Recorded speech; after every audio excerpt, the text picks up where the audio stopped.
بقاش في شيء باين، السيل خذا كل حاجة.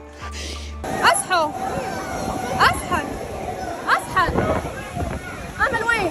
كارثة بمعنى ما تعنيه كارثة. الناس معه برا عشان نشرب في الكوجينة. ما اللي توفى عندك انت؟ أمي أخوتي. كأنها يوم القيامة.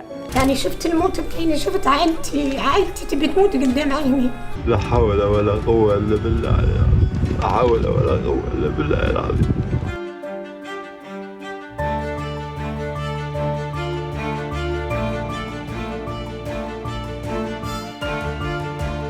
And Derna is paying a terrible price. مدينة في البحر المتوسط. آلاف الضحايا حتى الآن ما بين وفيات وإصابات. وأن أكثر من 40,000 شخص نزحوا من شمال شرق ليبيا بسبب الفيضانات. مدن درنا وشحات والبيضاء مناطق منكوبة.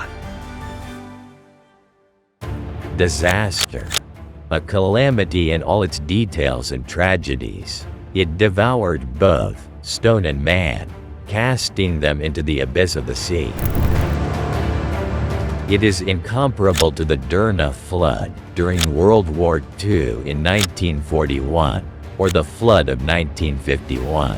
There are huge differences in consequences and repercussions between its horrors and the 1963 Almarj earthquake and what followed it by other natural disasters that have swept through the country's geography.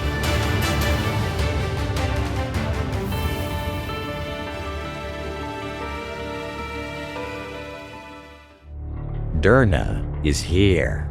You are now facing the most formidable and severe natural disaster in the near and distant history of Libya. Nature unleashes water from the sky, surpassing all expectations and probabilities on the ground. The hurricane transformed the city into a landscape of mountains of rubble and debris. Floodwaters blocked the roads. Homes were destroyed and bodies were piled up. Thousands fell victim, and tens of thousands of displaced and homeless were left without shelters. The figures state that 8% of the city's population has been deemed among the casualties and the missing. A quarter of its residential areas were wiped off the map at an unprecedented catastrophic rate, not only in Maghreb Arab countries or the Arab world. A real calamity, surpassing in its victims and extent of devastation. The floods in Algeria in 2001, those in India in 2013, and the well-known flood in Pakistan in 2022. Concerning the extensive destruction and raging floods that have turned everything upside down, a helicopter will land in Derna, carrying a young military figure. Will not appear in front of media.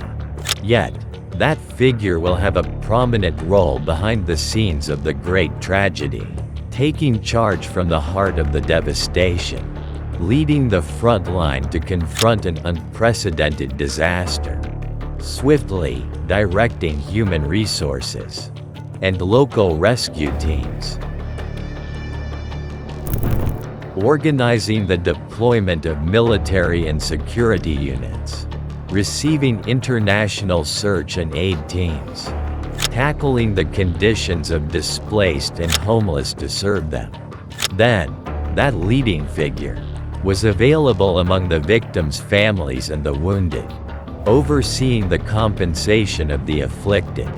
The Brigadier, Saddam Haftar, the orchestra leader in the disaster emergency room, and the shadow man who works swiftly, directed efforts and resources to save what could be saved, before and after the tragedy.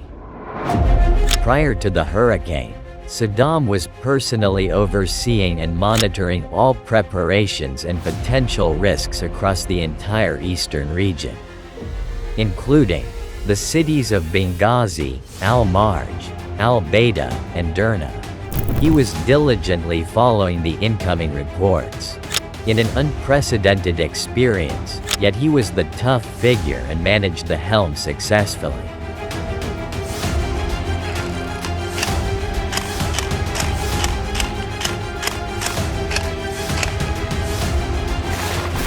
On the 7th of September, 2023, the world watched through television screens the aftermath of Daniel hurricane, which struck several Greek cities, causing material damages estimated of €2 billion. The following day, more developments were unfolded, and warnings were issued from meteorological stations and research centers. Forecasts indicated a hurricane moving towards the eastern Libyan coasts. Some watched the rainfall, while others monitored the wind speeds, in attempts to observe the event per se. However, firm instructions and orders were issued by the General Command of the Army and the Armed Forces, making everyone aware of the looming danger coming from the sea. Before its occurrence, orders were given to the Army in all its units and the security bodies to elevate to maximum readiness and prepare to confront the mysterious hurricane. An emergency room was established to manage the disaster on the ground, and the task of leading it was assigned to the commander of ground operations in the Libyan army, a task that might seem typical for a ground operations officer, and not prominent enough to attract attention to the individual leading the charge.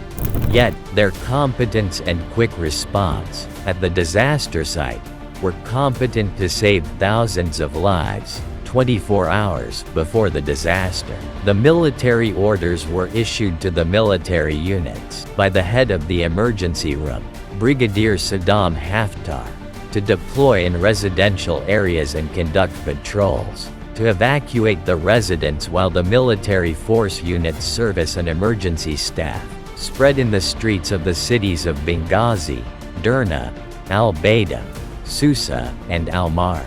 The command of the room was engaged in a series of continuous meetings, starting with a meeting with the Supreme Emergency Committee, formed by the Libyan government, to coordinate efforts and capabilities among all parties, through another meeting between the emergency room and the security agencies, in participation with the Supreme Committee, culminating in a final meeting with the General Command of the Armed Forces, to brief them on the preparations and measures taken.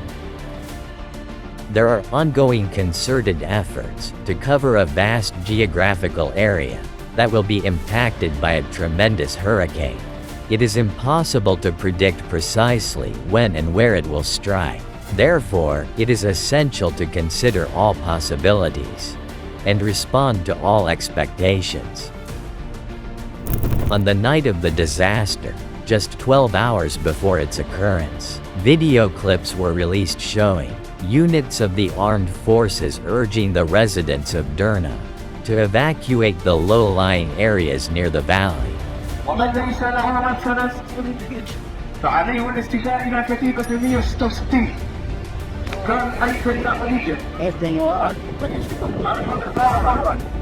Despite the warnings and pleas, fate moved faster than the sound of the alarm. Winds were traveling at a speed of 85 kilometers per hour, while the rainfall on the night of September 10th reached 400 millimeters per square meter. This amount of rain, which typically falls over Derna in an entire year, occurred this time in just 24 hours. This led to the accumulation of 115 million cubic meters of rainwater in the Derna Valley. The water flowed with a force that exceeded the capacity of the valley's dams, Mansur Dam and Balad Dam. The dams collapsed one after another, and Hurricane Daniel was recorded as the worst tragedy in Libya's history. In the heart of the disaster,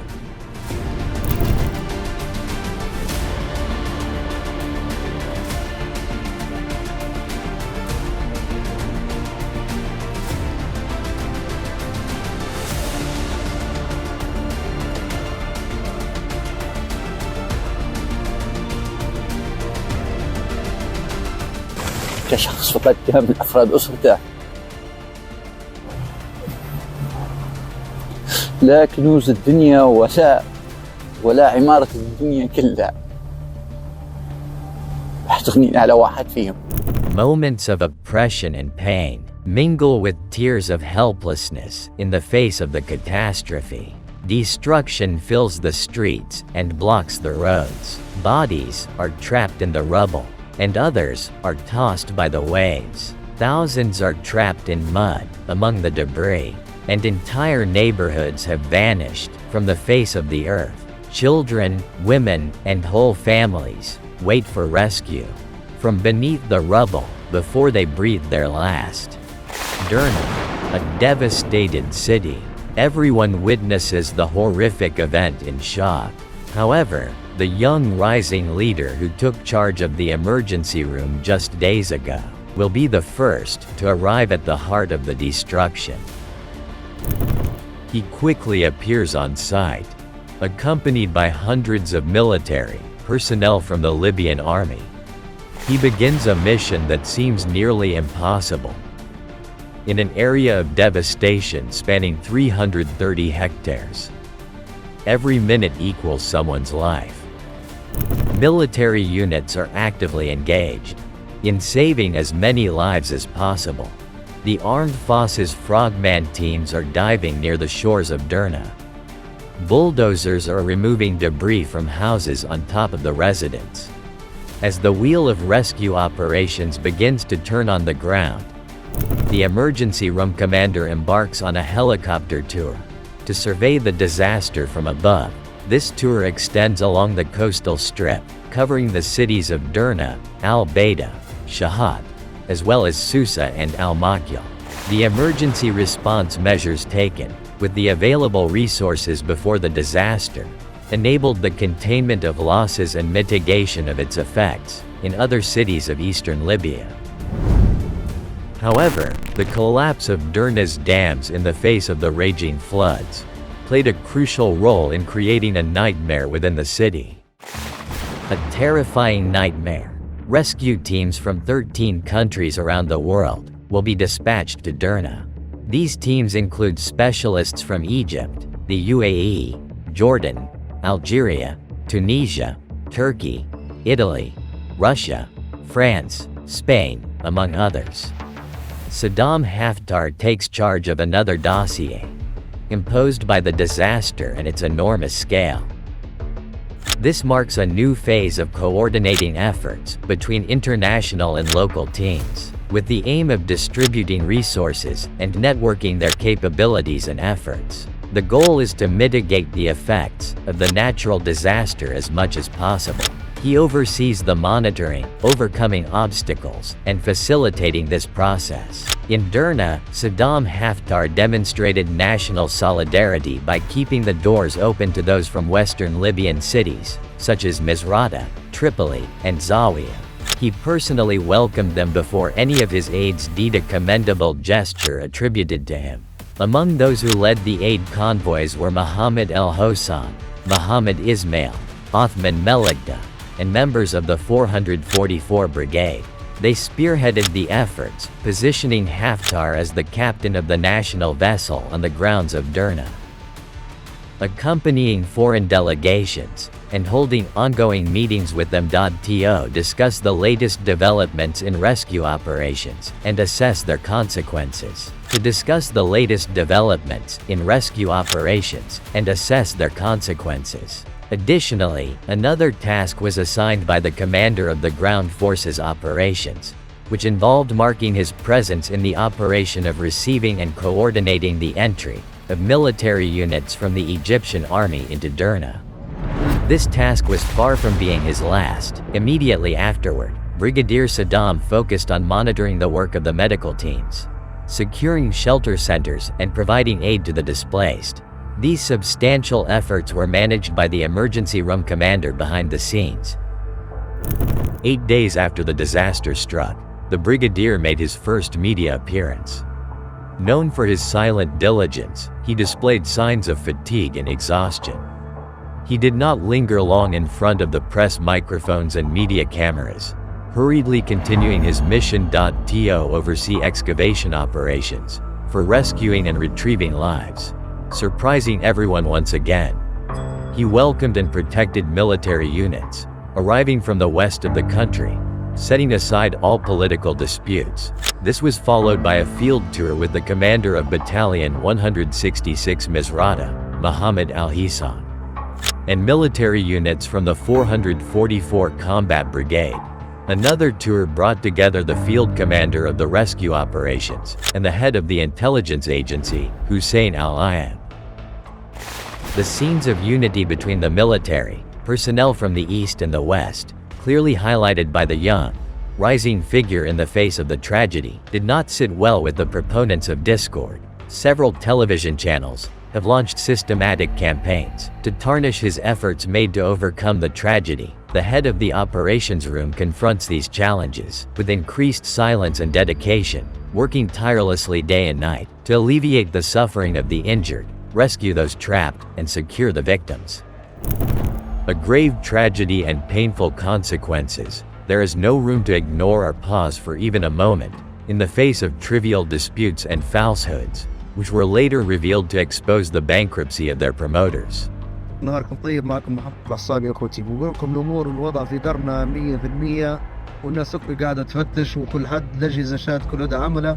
مازال تديروا في الفتنه ومازال تبوا تقسموها 16. كيف هيك يا جماعه؟ انتم دم ولا بنزين اللي تمشي في عروقكم ولا شنو وضعكم؟ After the disaster, the mission continues.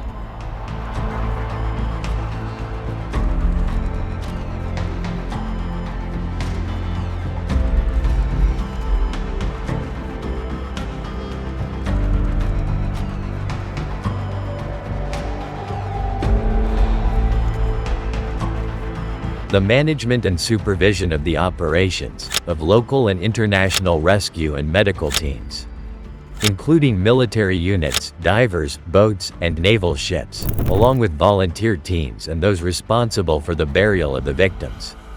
The emergency room commander has moved to receive humanitarian aid arriving from both inside and outside Libya, directing and distributing it to shelters for the displaced and affected. Over 41,000 people are sleeping on the ground and under the sky, children without their parents, and parents without their children. Accompanied by the Libyan Prime Minister, the emergency room commander visits these individuals to console them in their suffering, alleviate their pain, and offer condolences to the families of victims and the missing. These are acts of humanity and tireless efforts, led by the emergency room commander, before and after the disaster, at various levels. He has done everything possible to overcome difficulties, security, logistical, and financial obstacles faced by the personnel, who, for the first time, were tested by a terrifying natural disaster, as the search for the missing concludes. And the withdrawal of Arab and foreign teams begins. The disaster field commander approaches each participating team sequentially. To honor their efforts and their members. The mission has not concluded. The head of the emergency operations will soon meet with those affected by the disaster. To discuss compensation, mechanisms, and the provision of safe and sustainable housing for them. Concurrently, this leader will oversee the debris removal operations, setting the stage for the commencement of reconstruction efforts.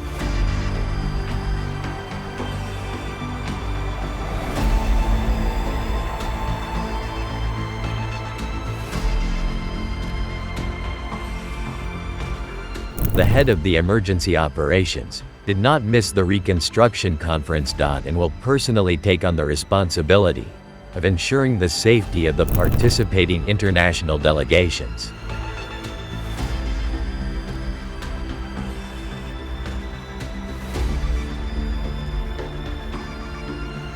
Derna is now entering a reconstruction phase, facing the immense ruins left by a hurricane that damaged over 3,100 buildings, including 966 buildings completely devastated by Hurricane Daniel. The human toll is approximately 10,000 victims. This narrative of nature has stumped even advanced nations. In their efforts to reduce casualty numbers, Such disasters consistently leave behind horrifying impacts, as seen with the recent earthquake in Turkey, which occurred just months before the Libyan disaster and resulted in extensive damage and approximately 50,000 casualties, according to official statistics. Similarly, Hurricane Katrina in 2005 inflicted severe financial and human losses in the United States, estimated at $100 billion and over 1,800 victims. Preceding this, the 2004 tsunami in Japan claimed more than 18,000 lives and caused financial damages exceeding $240 billion. In many developed countries, disasters frequently occur, yet they are typically able to quickly mitigate their impacts and recover. However, the situation in Derna shocked many. Despite limited logistical resources, local teams managed to alleviate the effects of the catastrophe. Before 3 months had passed since the disaster, reconstruction and rebuilding efforts were already underway in the city.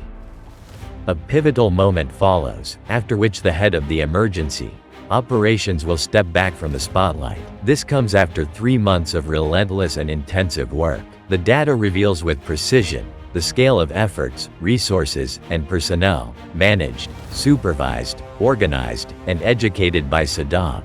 All of this was conducted under extraordinary circumstances to rescue a city submerged and devastated by the hurricane.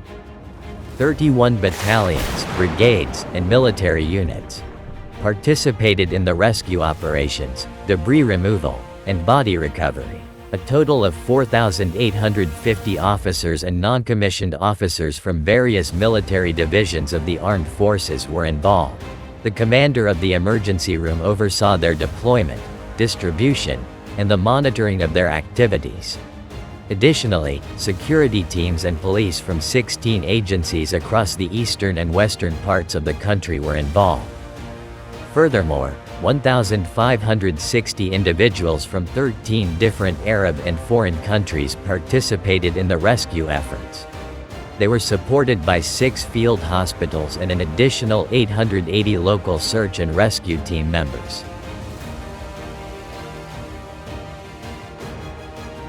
25 boats, staffed by diving teams and combat swimmers, were managed during their 1,829 hours of sailing from the disaster emergency room. The room's commander also coordinated 119 international relief flights from 25 countries over the course of 19 days. The mastermind behind the disaster response departs to undertake another mission in a different field, leaving behind a record and a history of tangible results and efforts that cannot be overlooked or underestimated.